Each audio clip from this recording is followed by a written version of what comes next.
사랑하는 성도 여러분, 지금 여러분들은 어느 자리에 어떤 모습으로 있습니까?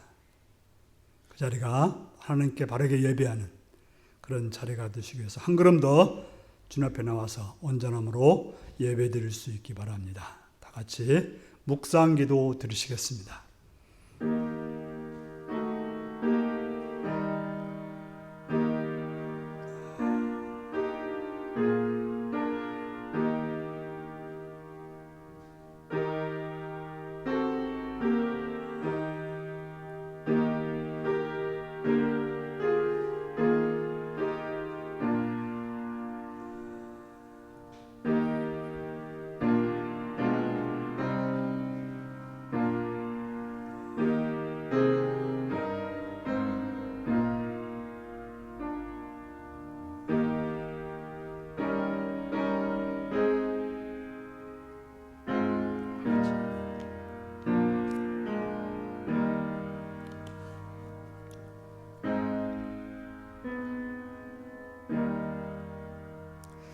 사도신경으로 우리의 신앙을 고백하시겠습니다.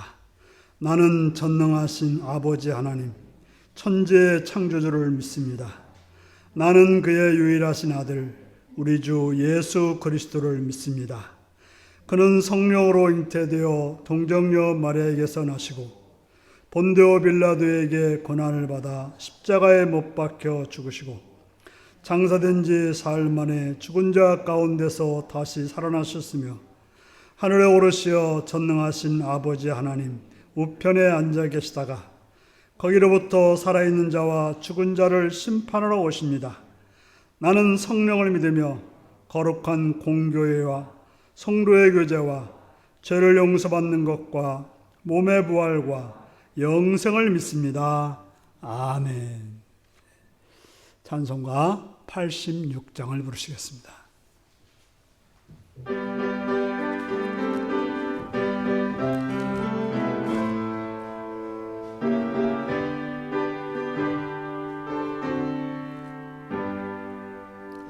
내가 늘 의지하는 예수, 나의 상처 입은 심령을 불쌍하게 여기사 위로하여 주시니 미쁘신 나의 좋은 친구.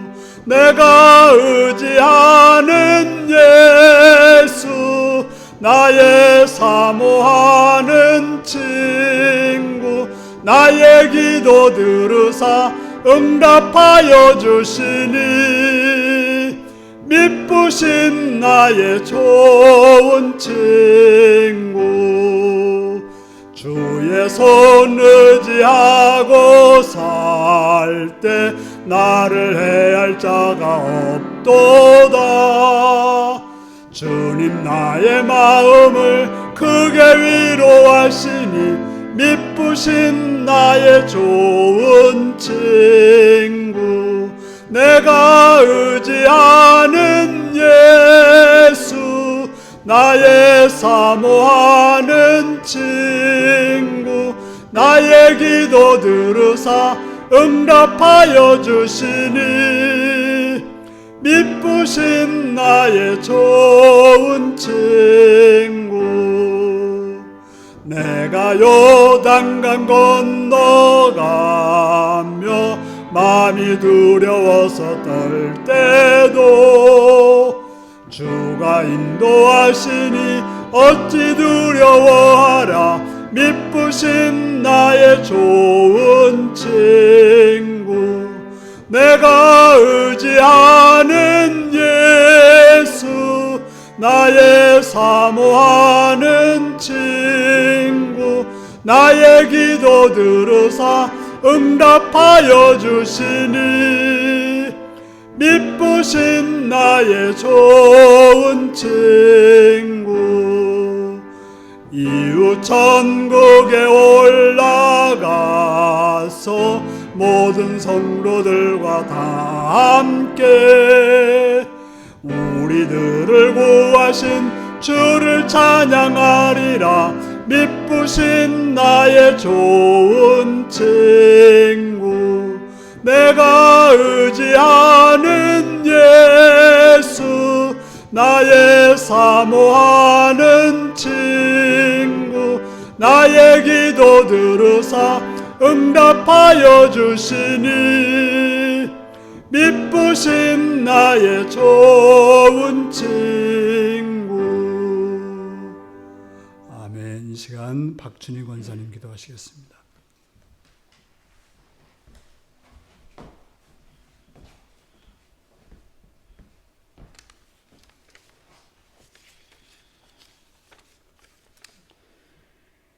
윤리교회를 사랑하여 주신 하나님 아버지, 오늘도 우리에게 예배를 허락하여 주시고 주님 옆에 나와서 예배드리게 됨을 감사를 드립니다. 하나님, 지난 한 주간도 주님의 말씀 가운데 살려고 했지만 그렇게 살지 못함을 고백합니다. 하나님, 용서하여 주시옵소서. 올 한 해도 많은 태풍과 비바람이 불었지만 그래도 주님의 은혜 가운데 온갖 들판에는 누렇게 익어가는 벼들을 볼 때 정말 감사를 드립니다. 그러나 아버지, 지금 온 세상이 코로나19를 통하여 아직까지 많은 사람들이 불안 속에서 살고 있습니다. 하나님, 성령님께서 함께 하셔서 우리 모두가 하나님 안에서 잘 헤쳐나갈 수 있도록 힘과 용기를 주시옵소서. 그래서 하루속히 윤리교회 성도님들이 한자리에 모여 앉아서 예배드릴 수 있도록 주님 도와주시옵소서. 하나님, 우리나라를 기도합니다. 하루속히 안정되고 평안하며 부강한 나라로 세워지길 원합니다. 모든 이정자들이 주님께서 선하심으로 인도하시어 온 국민들에게 칭찬받는 이정자들이 되게 도와주시옵소서. 또한 우리가 후원하는 선교지가 있습니다. 멀리 타국에서 귀한 사역자들, 하나님께서 귀한 말씀을 선포하실 때마다 많은 영혼들이 하나님의 은혜로 살아가게 도와주시옵소서. 우리 윤리교회도 각 기관들이 있습니다. 모든 기관마다 하나님의 은혜로 부족한 점들을 다 채워주시고 늘 사랑과 감사가 넘치는 윤리교회가 되게 하옵소서. 사랑의 주님, 이 시간도 우리 목사님을 통하여 하나님 말씀을 먹고 건강하게 기쁜 마음으로 살아가는 삶이 되기를 도와주시옵소서. 예수님의 이름으로 기도드립니다.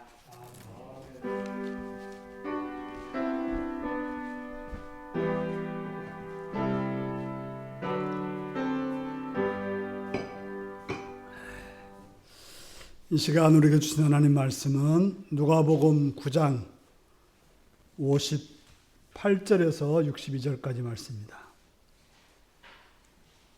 57절에서 62절까지 말씀입니다. 누가복음 9장 57절에서 62절까지 말씀입니다.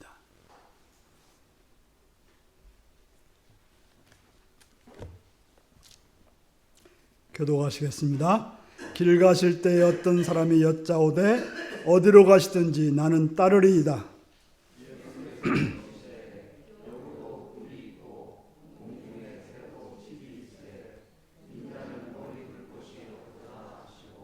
또 다른 사람에게 나를 따르라 하시니 그가 이르되 나로 먼저 가서 내 아버지를 장사하게 허락하옵소서.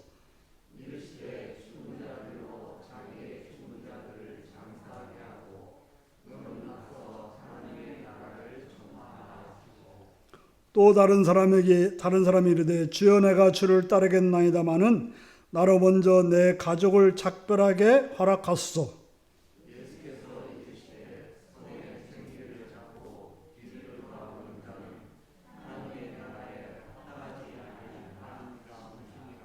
아멘. 이 시간 어린이를 위한 기도를 드리시겠습니다. 자비로우신 아버지 이름을 찬양하며 감사합니다.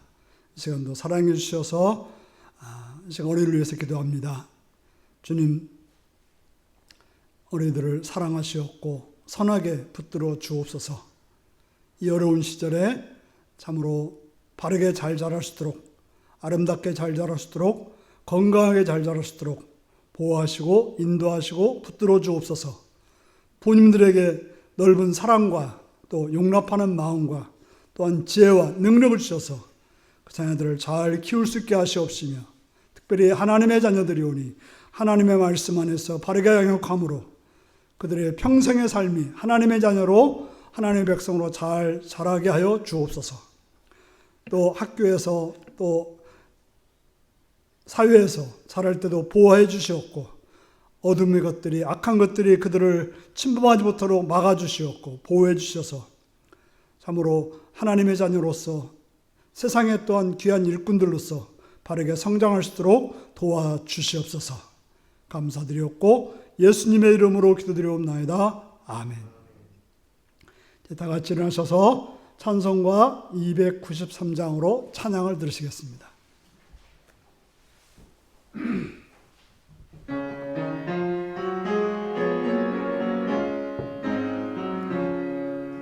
주의 사랑 비칠 때의 기쁨 오네, 근심 걱정 물러가고 기쁨 오네, 기도하게 하시며 희미한 것 물리쳐 주의 사랑 비칠 때 기쁨 오네. 그 큰 사랑 내 맘속에 충만하게 비칠 때에 찬송하네. 그 큰 사랑 내 맘속에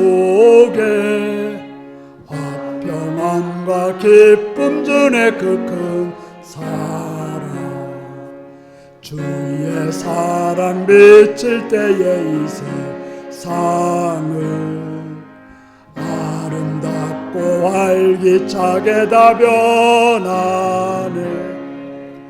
화평 중에 내 영혼 영광스런 새 생명 다시 찾게 되었네. 그 큰 사랑 그 큰 사랑 내 맘속에 충만하게 비칠 때에 찬송하네. 그 큰 사랑 내 맘속에 화평함과 기쁨 주네. 그 큰 사랑 주의 사랑 비칠 때에 이 세상을 어둠 슬픔 중한 짐이 다 사라져 우리들의 가는 길 밝히 비춰주시며 복을 받게 하시네. 그 큰 사랑 그 큰 사랑 내 맘속에 충만하게 비칠 때에 찬송하네. 그 큰 사랑 화평함과 기쁨 주네. 그 큰 사랑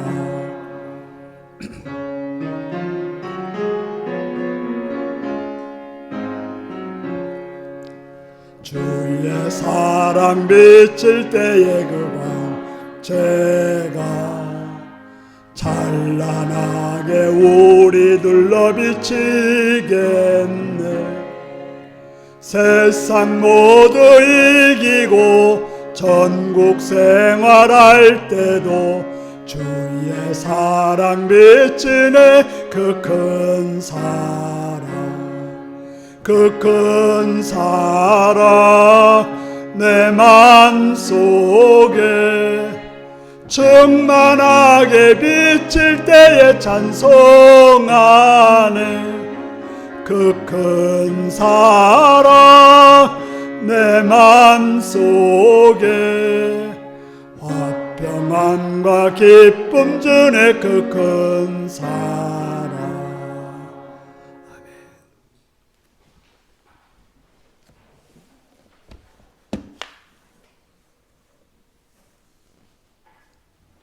네, 사랑하고 축복합니다.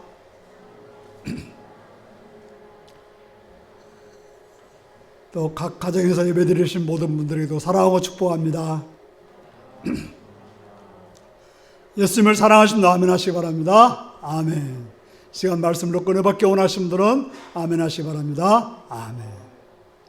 오늘은 누가복음 9장 57절에서 62절까지의 말씀을 가지고 예수님을 따른다면서 라는 제목으로 말씀을 나누겠습니다. 오늘 말씀 제목이 무엇입니까? 우리는 공식적으로 예수님을 따르는 자들입니다. 그래서 예수님을 주님이라고 고백하고 예수님을 왕이라고 고백하고 예수님을 말씀을 따라 사는 자라고 말하고 있습니다. 그래서 우리를 가리켜서 제자라고 하고 또 하나님의 거룩한 백성 성도라고도 합니다. 그렇다면 그런 우리가 어떻게 살고 있습니까? 어떻게 살아야 하는 것입니까? 우리의 삶은 어떤 모습이어야 하며 어떤 향기가 나야 하는 것일까요? 중요한 것은 내가 예수님을 따라 산다. 또 누가 저 사람 예수님 따라 사는 것 같아 말하는 것이 아니라 예수님이 말씀하는 대로 살고 있는가, 이것이 중요합니다. 오늘은 예수님을 따르겠다고 하는 곧 제자가 되겠다는 자들과 나눈 대화가 나오고 있습니다. 그렇다면 우리가 예수님의 제자로 살기로 했다면 우리는 예수님이 말씀하시는 이 말씀을 잘 들어야 합니다. 예수님이 뭐라고 하시는지 귀 기울여 들을 수 있기를 바랍니다. 먼저 예수님은 인자는 머리 둘 곳이 없다라고 말씀하십니다.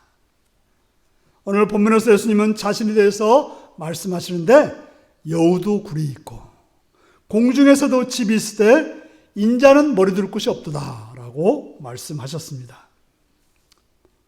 요즘에는 여우를 본다는 것은 동물원에서나 가능하겠지만 당시 주변에는 흔히 볼 수 있는 동물이었습니다. 그래서 우리가 옛날 얘기에도 많이 나오는 동물이 뭐예요? 여우라는 동물입니다. 왜요?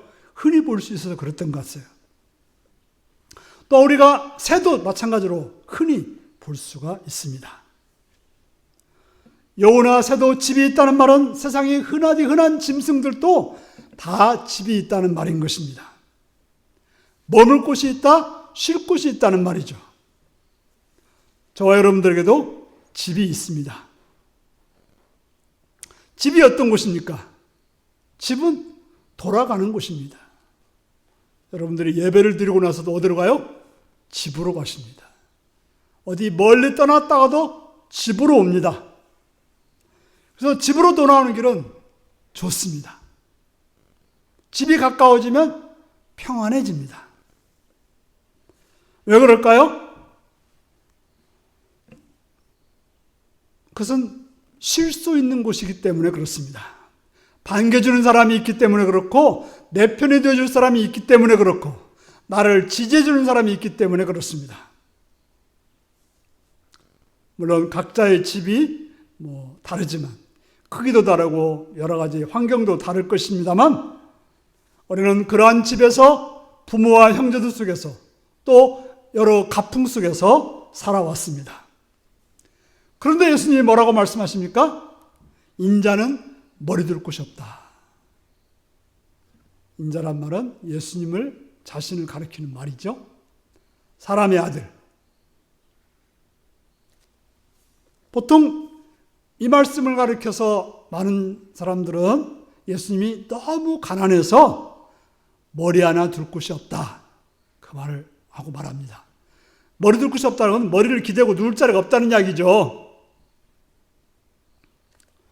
정말 예수님이 이렇게 가난한 분이셨을까요? 물론 우리가 복음서를 보면 예수님이 어느 집에 고정적으로 사셨다는 말이 없습니다.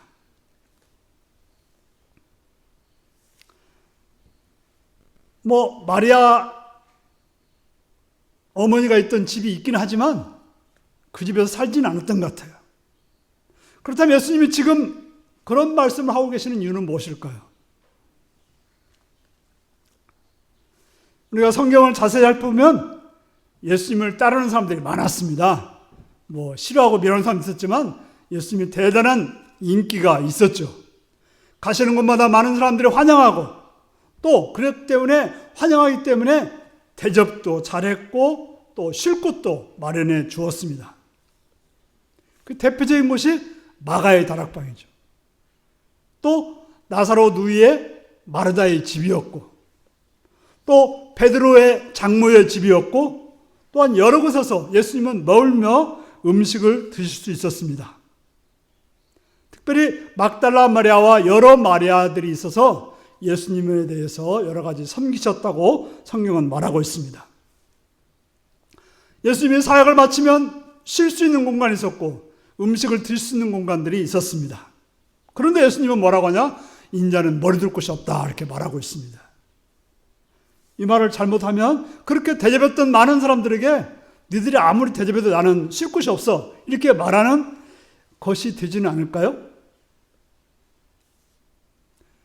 하지만 예수님이 그들의 사랑과 정성을 무시하고 그렇게 말씀하시지는 않았을 것입니다. 하지만 예수님은 분명히 인자는 머리 둘 곳이 없다라고 말씀하셨습니다. 머리는 어떤 곳입니까? 생각이 있는 곳입니다. 생각을 어디에 둔다고 하는 것은 정하고 산다는 것입니다. 우리는 정해놓고 사는 것이 많습니다. 남자는 이렇게 살아야 돼, 여자는 이렇게 살아야 돼, 어른은 이렇게 살아야 돼, 아이는 이렇게 살아야 돼, 또 목사는 이렇게 살아야 돼, 장로는 이렇게 살아야 돼, 권사는 이렇게 살아야 되라고 말하고 있습니다. 그래서 우리가 싸우는 이유가 뭡니까? 그렇게 정해놓고 사는데 왜 너 그렇게 안 살아? 그렇게 말하는 거죠. 정한 대로 안 산다는 것이죠. 나는 이것이 옳다고 생각하고 너는 저것이 옳다고 생각하니까 싸우고 반목하고 미워하고 싫어하게 됩니다. 그런데 예수님은 뭐라고 그래요? 나는 머리 둘 곳이 없다라고 하십니다. 예수님은 겟세마네 동산에서 기도하실 때 어떻게 기도하셨습니까? 내 뜻대로 하지 마시옵고 아버지의 뜻대로 하옵소서라고 기도했습니다. 바로 예수님은 내 뜻을 가지고 사신 분이 아니라 아버지의 뜻을 가지고 사셨다는 것입니다. 내가 정하고 사신 것이 아니라 아버지가 정해준 것을 가지고 살았다는 이야기입니다. 예수님은 십자가를 향해서 뚜벅뚜벅 걸어가시면서 자기의 뜻과 자기의 생각으로 가시지 않고 하나님 아버지의 뜻을 따라서 가셨다라고 성경은 말하고 있습니다. 그리고 자신의 일을 하신 것이 아니라 아버지의 일을 하셨다라고 말씀하십니다. 그렇게 가시는 길에서 어떤 사람이 예수님께 말합니다. 나는 선생님이 가시는 곳이면 어디든지 따라가겠습니다. 그는 아직도 제자가 아니었을 것입니다. 하지만 제자가 되고 싶다고 말하고 있습니다. 그래서 예수님이 가시는 곳이면 어디든지 따라가겠다고 합니다. 죽는 곳이든 사는 곳이든 좋은 곳이든 나쁜 곳이든 따라가겠다라고 그 말 속에는 그런 것이 들어있습니다. 그렇게 말하는 제자에게 예수님이 뭐라고 말해요? 여우도 굴이 있고 새도 집이 있으되 인자는 머리 둘 곳이 없다라고 말씀하십니다. 하다못해 짐승이라도 정해놓고 살지만 나는 그런 정함이 없다라고 말씀합니다. 그런데 진정 나를 따른다고 하면서 그럴 수 있느냐고 지금 묻고 있는 것이죠. 너는 네 생각을 다 버리고 나를 따를 수 있느냐? 이렇게 묻고 있는 것입니다. 아무런 너의 생각 없이 나를 따르겠느냐고 묻고 계십니다. 정말 여러분들은 예수님을 여러분의 생각 없이 따르고 있습니까? 혹시 예수님을 따른다고 하면서 내 생각을 가지고 행동하지는 않습니까? 우리가 이제 앞에 본문들을 보면 예수님의 제자들도 그렇지 못했던 것을 보여주고 있습니다. 예수님의 제자, 12제자면 중심적인 제자입니다. 예수님과 함께 오랫동안 말씀을 듣고 같이 했던 제자들인데 그들은 뭘 했습니까? 서로 누가 큰가라고 다투다가 예수님께 꾸중을 들었습니다. 왜 싸웁니까? 자신의 생각이 있어 싸우는 거예요. 나는 이 자리에 가야 되고 너보다는 높은 자리에 가야 된다고 생각하니까 싸우는 것이죠. 그렇게 예수님이 자신은 머리 둘 곳이 없다고 하시자 예수님이 가시는 곳이면 어디든 따라가겠다는 사람이 더 이상 말이 없습니다. 여기서 그래도 따라가겠습니다라고 한 것이 아니라 어떻게 해요? 성경을 보니까 말이 없어요. 말이 없다는 건 무슨 말이에요? 안 따라왔다는 얘기입니다.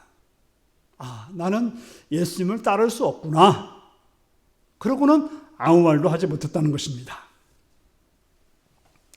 그때 예수님이 다른 사람에게 나를 따라오너라고 말씀하셨습니다.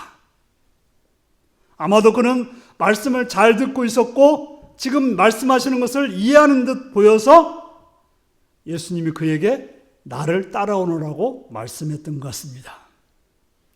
그런데 그 사람은 뭐라고 말합니까? 주님, 내가 먼저 가서 아버지의 장례를 치르게 허락해 주십시오라고 하였습니다. 제자가 한 말은 이상한 점이 있습니다. 자신의 아버지가 돌아가셨다면, 그래서 장례를 치러야 된다면 왜 집에 있어야지 예수님 앞에 있었을까요? 성경에 없는 이야기지만 그러나 가정해 볼 수 있습니다. 아직 아버지가 돌아가시지 않았을 가능성이 있습니다. 병중에 있어서 아마도 돌아가실 날이 가까웠는지 모릅니다. 그래서 이 사람은 아들 된 도리로서 아버지의 장례를 치르고 홀가분한 기분으로 예수님의 제자가 되겠다라고 말하고 있는 것입니다. 아직 아버지가 돌아가시지 않았다면 장례는 어떤 일입니까? 미래의 일입니다. 미래에 일어날 일을 가지고 현재 해야 할 일을 미루는 것. 그건 삶의 태도로서는 문제이고 예수님의 제자로서는 더더욱이 바람직하지 않은 태도입니다. 많은 성도들이 그런 말 합니다. 나중에 잘 믿겠다. 나중에 봉사하겠다라고 말합니다. 어떤 이는 돈 벌어놓고 돈 있으면 봉사하겠다라고 말합니다. 고등학생들은 뭐라고 그래요? 대학교 가면 봉사하겠다고 말합니다. 또 아기 키우는 엄마들은 아기 다 키우고 봉사하겠다고 말합니다. 여러 이유를 대고 미루고 또 미룹니다. 그러다가 그런 사람들을 봅니다. 다 잃어버리고 난 후에 후회하는 분들이 있어요. 돈 잃어버리고 건강 잃어버리고 젊은 잃어버리고 나서 그때 할 걸라고 말하는 사람들이 있습니다. 제자가 되는 일은 언제 하는 것이냐? 지금 해야 합니다. 지금이 없는 미래는 없습니다.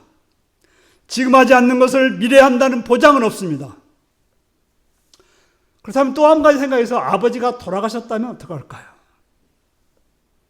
오늘 말씀을 잘못 읽으면 예수님께서는 아버지의 장례는 치르지 말라. 그런 식으로 읽을 가능성이 있습니다.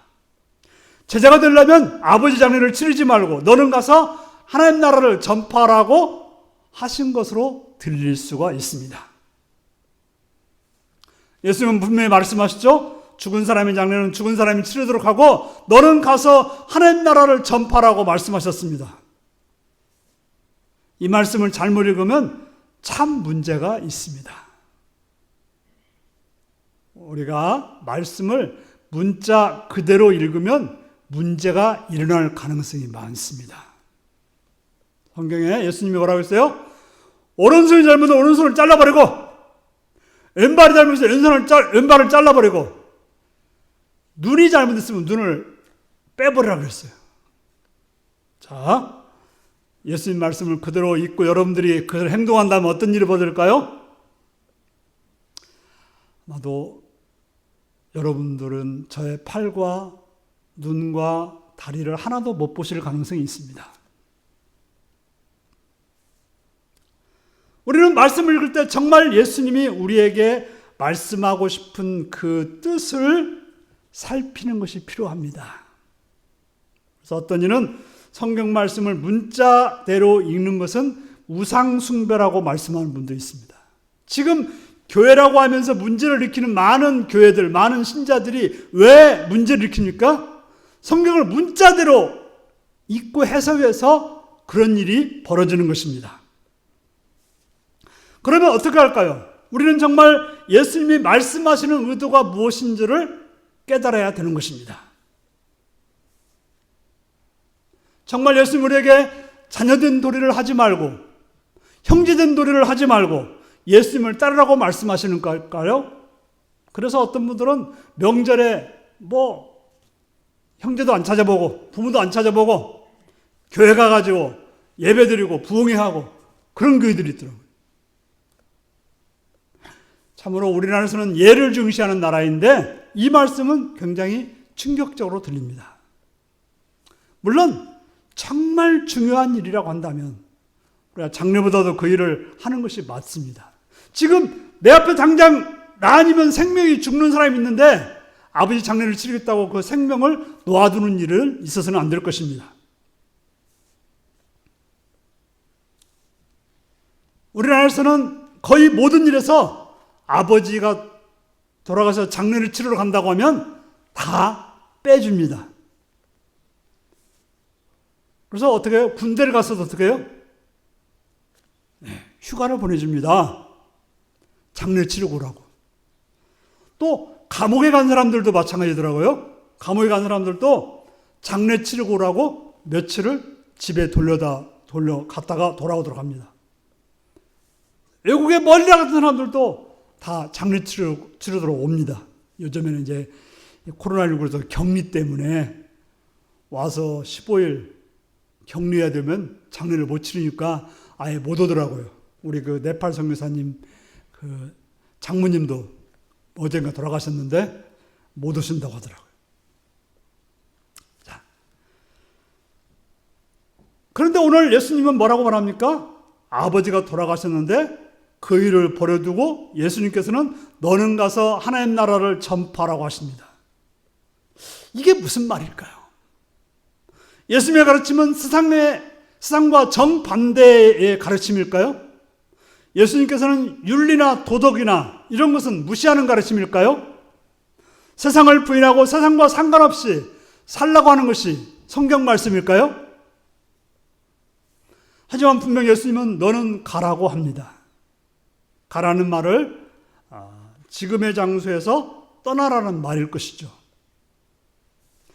그러면서 너는 죽은 사람의 장례는 죽은 사람에게 맡겨두고 그 자리를 떠나라는 것이죠. 여기서는 육체적인 의미도 있지만 정신적인 의미가 더 크다고 보여집니다. 바로 사고의 전환을 하라는 것입니다. 사고의 전환. 세상의 장례의 절차는 관습에 따라서 슬퍼하고 위로하는 일입니다. 전통이 있고 절차가 있고 그래서 장례를 치르는 것이 장례식입니다. 그것을 세상이 하고자 하는 대로 맡겨두고 하지만 예수 믿자의 너는 하나님 나라를 전파하라고 말씀하십니다. 자, 어떻게 상주가 되어서 하나님 나라를 전파할 수 있을까요? 하지만 하나님 나라는 말로도 전파되지만 표정과 행동으로도 전파될 수 있습니다. 100마디 말보다도 한 가지의 표정이나 행동이 큰 효과를 나타낼 수 있습니다. 그저 장례의 절차를 어떻게 할지 마음 쓰기보다는 예수님의 제자로서 할 일, 곧 하나님 나라를 전파하기 위해서 행동하라는 말씀인 것입니다. 바로 예수님의 제자로서, 천국을 소망하는 자로서, 천국의 삶을 사는 자로서 삶을 보여주라고 하는 것입니다. 우리가 이제 명절이 되어서 이번에는 만나기도 어렵겠지만 만났을 때 예수 믿으라 이렇게 말하는 것보다는 예수 믿는 자로서의 그런 모습을 보여주는 것, 그런 표정을 보여주는 것, 그런 행동을 보여주는 것이 하나님 나라의 전파라고 하는 것입니다. 바로 예수님의 제자인 내가 성령 안에 있는 의의 모습과 바울 사도는 이렇게 말했죠. 하나님 나라는 먹고 마시는 것이 아니요 오직 성령 안에서 의와 평강과 희락이라고 말씀하셨습니다. 그래서 바로 내가 예수님의 제자로서 성령 안에 있는 의의 모습과 평강의 모습과 희락의 모습을 하고서 사람을 대하는 것이 바로 제자의 삶이라고 하는 것입니다. 실제로 장례식은 사람들이 많이 모입니다. 사방팔방에서 형제와 친척과 친구들과 이웃들이 다 모입니다. 그 자리는 가서 만날 수 없는 수많은 사람들을 만날 수 있는 장소이기도 합니다. 바로 그 자리가 하나님 나라를 전파할 수 있는 자리라는 것입니다. 그렇다고 상주가 돼가지고 예수 믿으라, 예수님이 이렇다 이런 말 할 수는 없지 않습니까?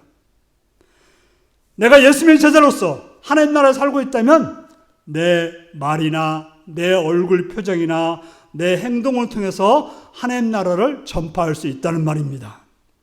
나를 통해서 그리스도의 향기가 나타날 수 있고 나를 통해서 하나님 나라에 사는 자로서의 모습을 보여줄 수 있습니다. 자, 오늘 말씀을 보니까 첫째 사람도 둘째 사람도 제자가 되지 못한 것 같아요.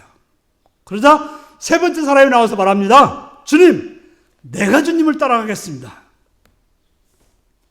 그러나 먼저 집안 식구들에게 작별 인사를 하게 해 주십시오.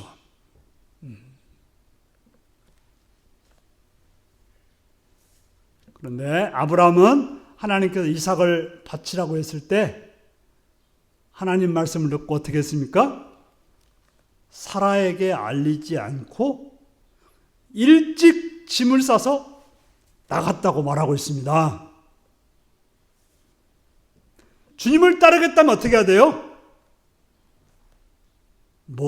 인사하고 하시고 할 게 아니라 바로 행동에 옮겨야 된다는 말입니다. 누구에게 무엇을 하고 나서 행동은 어렵습니다. 무엇을 하고서 따르면 따를 수 없게 되는 일이 많습니다. 예수님 먼저 집안 식구들에게 작별 인사를 해달라는 자에게 이렇게 말씀합니다. 누구든지 손에 쟁기를 잡고 뒤를 돌아다 보는 사람은 하나님 나라에 합당하지 않다. 이렇게 말씀하셨습니다. 제가 이제 쟁기질을 한 번도 안 해봤기 때문에 김재학장님한테 물어봤는데요. 쟁기를 잡고 뒤를 돌아보면 그건 쟁기질을 할 수가 없다는 거예요. 소가 어디로 갈지도 모르고 전혀 쟁기질을 못한다는 것입니다. 쟁기를 붙잡았으면 앞을 보고 소를 잘 가도록 해야 쟁기질을 할 수 있다고 하는 것입니다. 바로 예수님의 제자가 되었으면 예수님을 바라봐야지, 예수님을 따라서 살아야지 그저 뒤를 바라보고 다른 생각을 하다가는 예수님의 제자가 될 수 없다는 것입니다. 세상인치도 그렇지 않습니까? 우리가 길을 가려면 앞을 보고 가야지 자꾸 옆에 보고 뒤 보다 보면 어떤 일이 벌어져요? 부딪히거나 자빠지거나 사고를 치게 되는 것이죠. 그러므로 예수님을 따른다고 하는 것은 과거에 매이거나 관습에 매이거나 어떤 관계에 매이는 것이 아니라 예수님만을 바라보고 가는 사람이 예수님을 따르게 되는 것입니다. 지금 예수님을 믿지 않고 나중에 믿을 수 있을까요? 그러므로 예수님을 따르기로 했다면 지금 따라야 되는 것입니다. 나중은 우리에게 없을 가능성이 많습니다. 사랑하는 성도 여러분, 여러분들은 제자이십니까?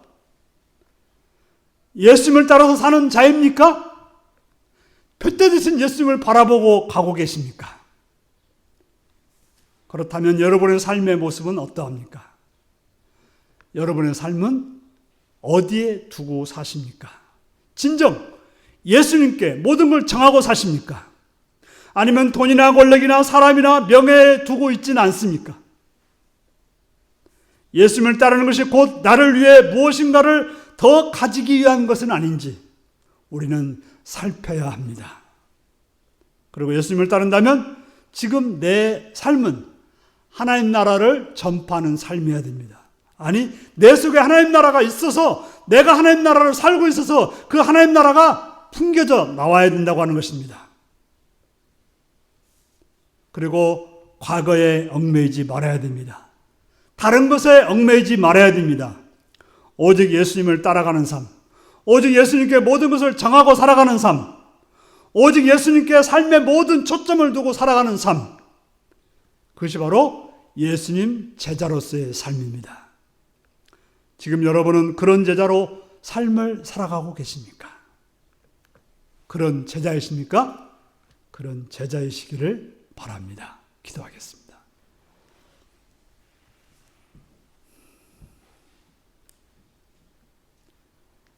사랑하는 성도 여러분, 여러분들은 예수님의 제자로서 모든 것을 예수님께 정하고 살아가십니까? 여러분의 삶이 하나님 나라를 전파하는 자로서 살고 있습니까? 여러분의 삶이 오직 예수님만을 바라보고 있습니까? 묵상하며 기도할 수 있기 바랍니다.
하나님 아버지, 우리로 하여금 하나님 예수님께 우리의 모든 마음을 두고 하나님 나라를 전파하는 자로서 오직 주님만을 바라보고 살아가는 성도들이 되게 하여 주시옵소서.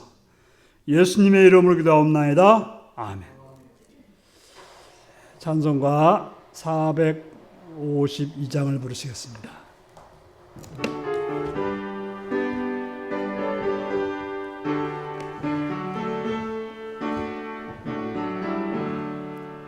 내 모든 소원 기도의 제목 예수님 닮기 원함이라.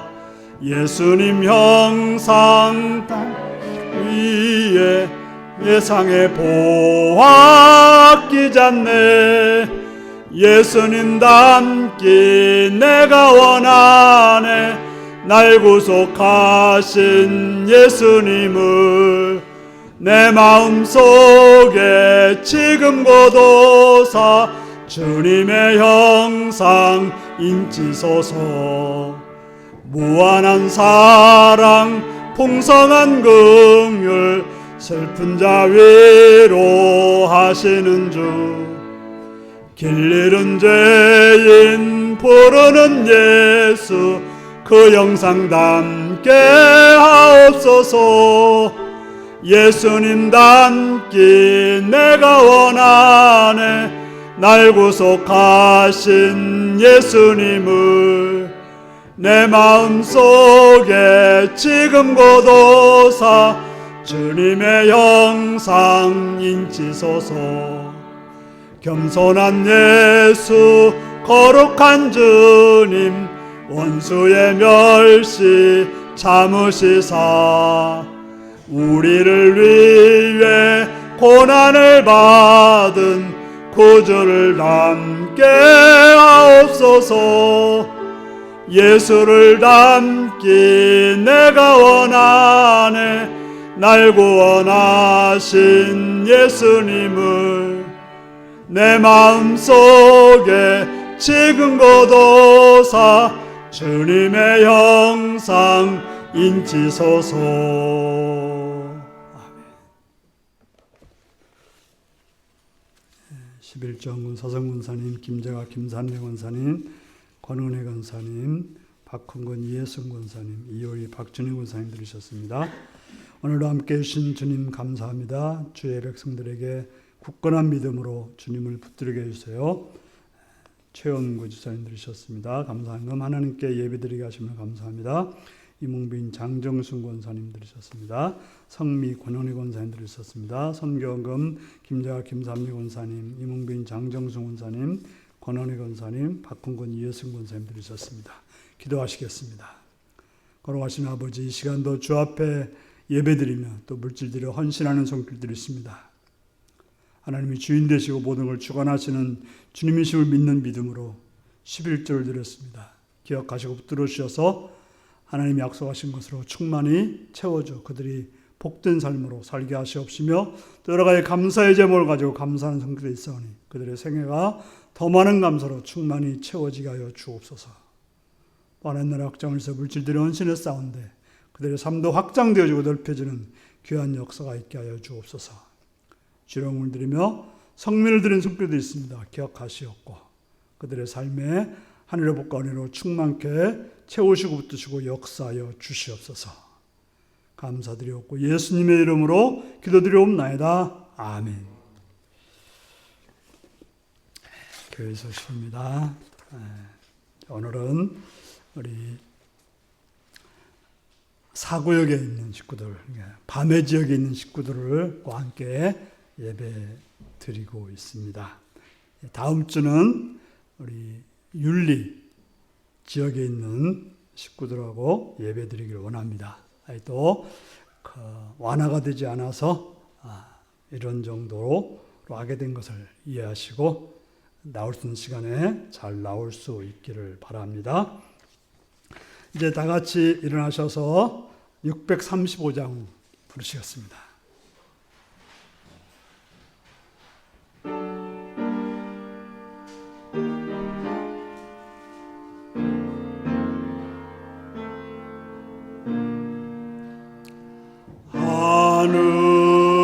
하늘에 계신 아버지 이름 거룩하사 주님 나라 임하시고 뜻이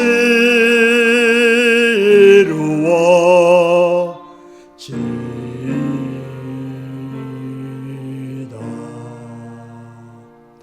일용할 양식 주시고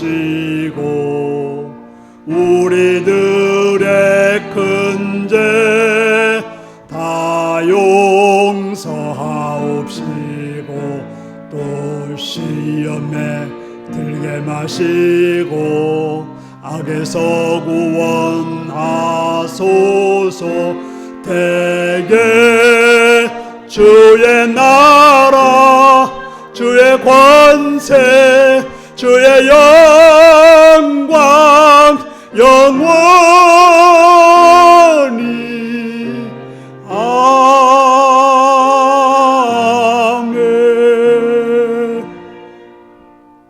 사랑하는 성도 여러분, 우리는 예수님의 제자로서 온전히 예수님께 우리의 모든 걸 두고 하나님 나라를 전파하며 예수님만을 바라보고 살아가는 제자로서의 삶을 사시기를 바랍니다. 지금은 주 예수 그리스도의 은혜와 하나님 아버지의 극진하신 사랑과 성령의 감동하시고 감화하시고 함께하시고 충만하신 역사가 오늘도 주의 말씀을 듣고 예수님의 자로서 주님만을 바라보고 살기를 따르는 모든 성도들과 그들의 삶과 그들의 터전 위에 지금부터 영원토록 함께하옵기를 축원하옵나이다. 아멘.